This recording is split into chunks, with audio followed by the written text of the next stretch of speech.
Relocating is challenging. It's particularly difficult for kids who are very likely not involved in the decision making and also may not really understand what to expect. And it can be very scary for them. So here are a few tips if you are relocating with kids. The first is don't spring it on them.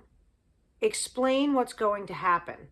And that gives them time to get used to the idea, to ask questions, potentially to process and get through and past some of the initial fear that often comes with an announcement that people are moving to a completely new place.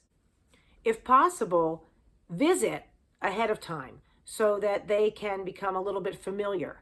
And I highly recommend trying to create places that are sort of their haunts or places they'll look forward to going to again, whether it's a particular park or playground or a children's museum or even a specific pizza place, so that when you do make the move there and they're going back to places they've already been, there's a sense of comfort and familiarity, and not everything is overwhelmingly new and different. Be positive about the move, but be understanding. Don't chide them or tell them that they're babyish if they cry or feel afraid. Again, it is a scary thing. And here are kids who are going to probably start a brand new school with all new people. They won't have any of their friends nearby. So it's a lot, and respect that.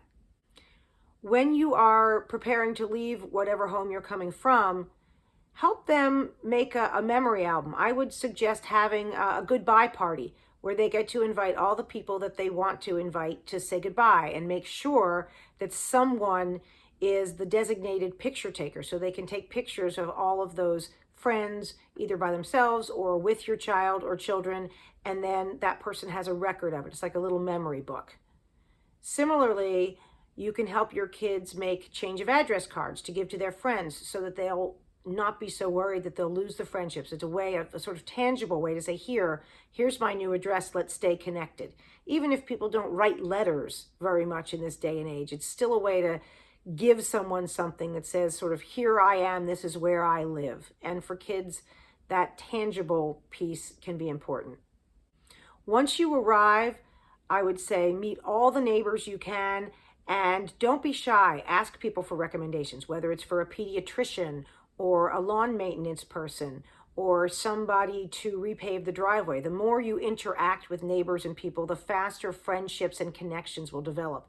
And that goes for you and for your kids. But if you're meeting a neighbor and talking and it turns out that that neighbor has a child roughly your kid's age, that can be a great start.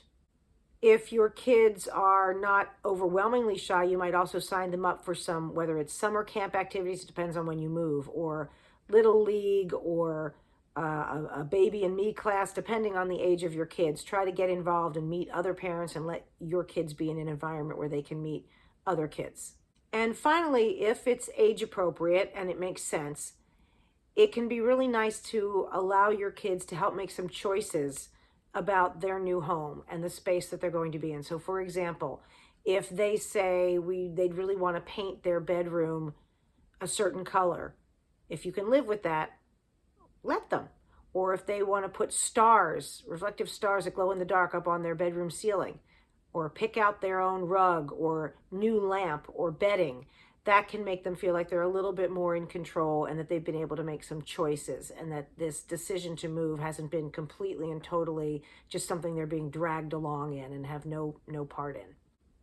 So recognize it's hard to be a kid when your family's moving, and I just hope that maybe there are some tips in here that will make it a little bit easier for both you and your child or children.